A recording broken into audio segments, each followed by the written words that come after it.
Hello friends आज आम पाक गोटे सैमसंग J26 आसी सेटा प्रोब्लेम होची कोन सेटा चार्जिंग होनी चार्जिंग पिन पड़ियो चार्जिंग कनेक्टर ताको हम रिपेयरिंग करियो चलन देखिया केमती रिपेयरिंग करिया स्टेप बाय स्टेप चलन।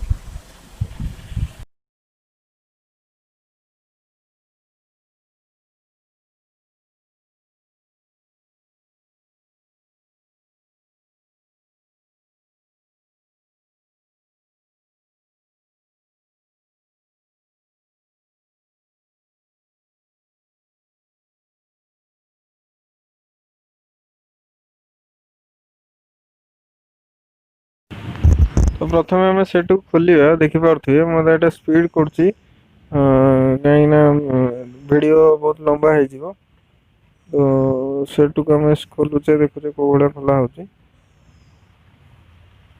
खोली सारा पर मुझे देखुची कौन कौन तार को सेक्शन चार्जिंग सेक्शन सब चेंज करिया पड़ो।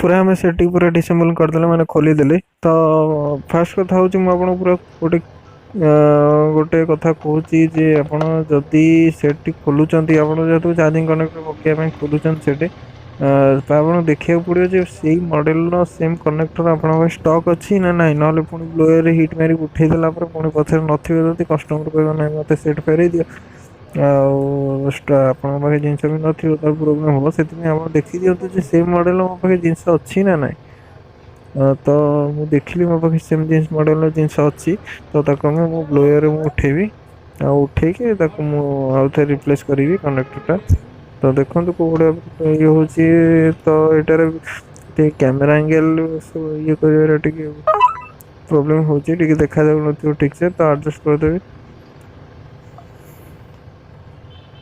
एटा मु जो होची एटा होची लिक्विड फ्लक्स तो एटारे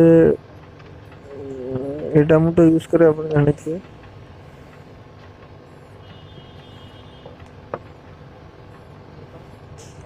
लिक्विड फ्लक्स देकी ब्लोअर रे मु हिट मारी के उठेबी।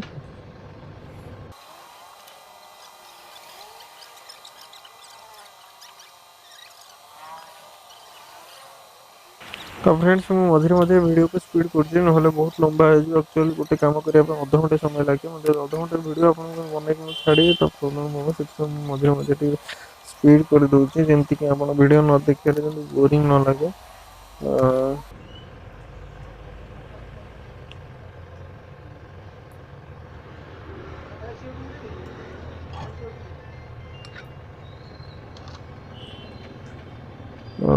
तो देखिए मुझे उठेदेली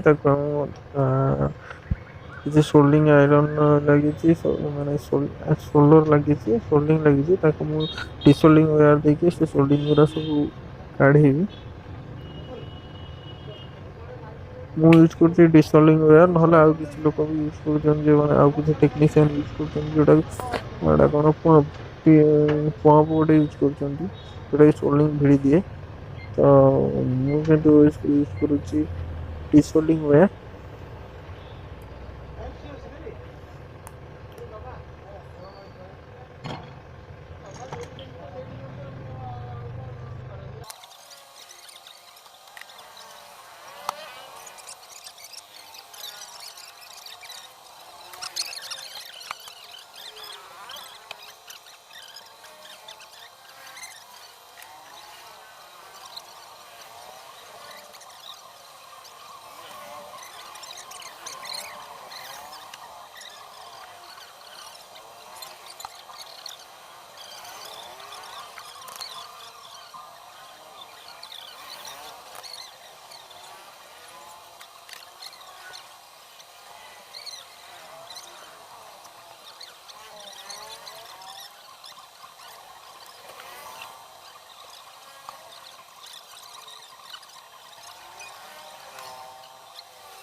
तो फ्रेंड्स मते कैमरा ठीक से देखा जाउनी तो सेटा एडजस्ट कर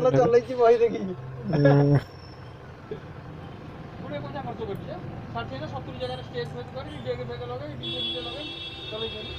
ଏଇଭଳିଆ ପରିସ୍ଥିତି ବେକାରିଆ ତ ଛାଡ଼। ଖାଇଲ ଖାଇଲ ଖାଇଲେ କ୍ୟାସେଟ୍ ନଗେଇ ଦେଇ ବଜେଇ ଦେଲ କଣ?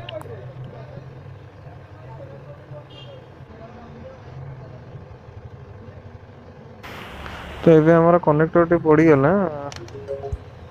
ଏବେ ଆମ କନେକ୍ଟରଟି ପଡ଼ିଗଲା। ଏବେ ଦେଖିବା ଆମ କନେକ୍ଟର ପଡ଼ି ସାରିଲା ପରେ ଚେକ୍ କରିବା ଯେ ଠିକ୍ ସେ ହଉ କରେଣ୍ଟ ଆସୁଛି ନା ନାହିଁ। ଦେଖିଦେଲି ଏଇଟା ଠିକ୍ ସେ କରେଣ୍ଟ ଆସୁଛି।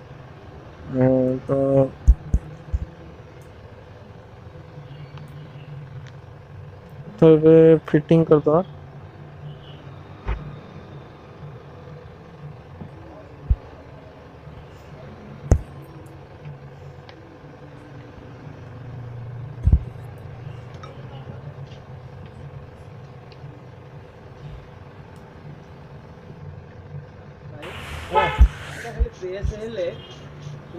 ମୁଁ ବ୍ରସ୍ରେ ସଫା କରୁଛି କାହିଁକିନା ସେଥିରେ କିଛି ଲିକ୍ୱିଡ଼ ଫ୍ଲକ୍ସ ଲାଗିକି ରହିଯାଇଥିବ।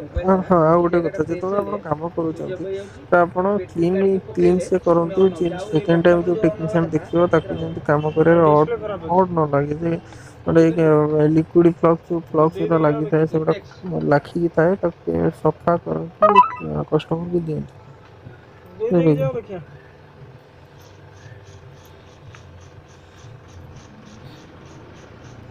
ଯେତେବେଳେ ଆପଣ ଆଣ୍ଡ୍ରଏଡ଼ର ଚାର୍ଜିଂ କନେକ୍ଟର ଚେଞ୍ଜ କରୁଛନ୍ତି ତାକୁ ତା ସାଇଡ଼ରେ ରହୁଛି ମାଇକ୍ ରହୁଛି। ବେଳେବେଳେ କ'ଣ ହୁଏ ନା ମାଇକ୍ଟା ହିଁ ଖରାପ ହେଇଯାଏ, ବେଳେବେଳେ ହିଟ୍ ବାଜିକି ତାକୁ ତେଣୁ କେୟାରଫୁଲି ଆମକୁ କାମ କରିବାକୁ ପଡ଼ିଥାଏ।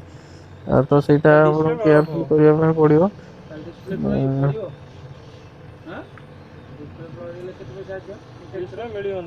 ମୁଁ ଏଇଟା ଯେଉଁ ଥିନରରେ ସଫା କରିଥିଲି ତାକୁ ମୁଁ ଟିକେ ହିଟ୍ ଦେଇକି ଶୁଖେଇ ଦେଉଛି। ଏବେ ଆମର ହେଇଗଲା। ଆମେ ଆକୁ ଏବେ ଫିଟିଂ କରିବା। ବୋର୍ଡ଼ରେ କ୍ୟାବିନେଟ୍ରେ ବୋର୍ଡ଼କୁ ଲଗେଇକି ଫିଟିଂ କରିକି ଦେଖିବା।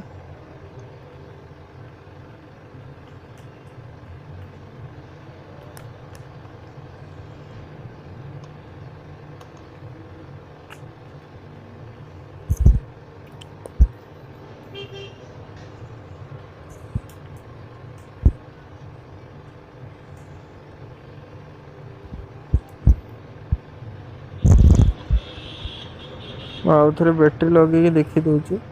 ଚେକ୍ କରିଦେବା ବ୍ୟାଟେରୀ ଲଗେଇ ଯେ ଠିକ୍ ଚାର୍ଜ ଆମର କାମଟା ସକ୍ସେସ୍ ହେଲା ନା ନାହିଁ। ଦେଖନ୍ତୁ ମୁଁ ଏବେ ଲଗେଇଲି, ଚାର୍ଜ ଲଗେଇ ଦେଖିବା ସିମ୍ବଲ୍ ଆସୁଛି କ'ଣ ଦେଖିବା। ହଁ ଦେଖନ୍ତୁ ସିମ୍ବଲ୍ ଆସିଗଲା, ତାମାନେ ଆମଟା କାମ କରିବାଟା ସକ୍ସେସ୍ ହେଇଗଲା। ତ ଥ୍ୟାଙ୍କ୍ସ ଫର୍ ୱାଚିଂ। ଯଦି ଆପଣଙ୍କୁ ଏ ଭିଡ଼ିଓଟି ଭଲ ଲାଗିଥାଏ ତାହେଲେ ଆମ ଚ୍ୟାନେଲକୁ ସବସ୍କ୍ରାଇବ୍ କରନ୍ତୁ, ଭିଡ଼ିଓକୁ ଲାଇକ୍ କରନ୍ତୁ। ଆଉ କେଉଁମାନେ ଯଦି ଇଣ୍ଟରେଷ୍ଟେଡ୍ ଅଛନ୍ତି ମୋବାଇଲ ରିପେୟାରିଂ ଶିଖିବା ପାଇଁ ତାହେଲେ ମୋତେ କଣ୍ଟାକ୍ଟ କରନ୍ତୁ। Thanks for watching. Bye bye.